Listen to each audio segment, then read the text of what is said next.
Ruben Salyan, viewers might remember, he has been reunited with his generator. And, as in the course of all of this, one of the suspects, who has a pretty long criminal history, has already been rearrested and is now back in jail. And it's all thanks to a Fox 13 News viewer who also happens to run this Salt Lake City pawn shop.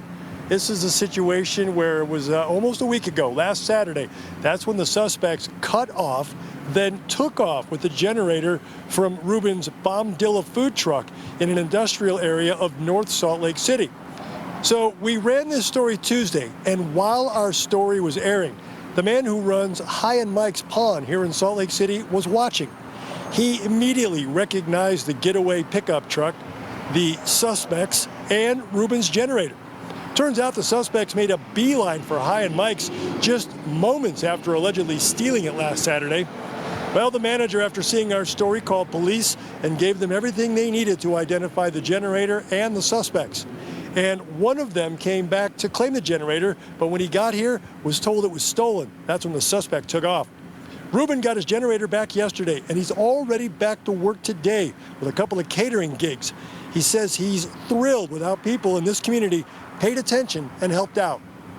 It's incredible, like the community really stepped up and actually helped us out, or even in general, just starting with you guys, helping us get the story out, and it's a word of mouth type of thing. We know what it's like to be a small business.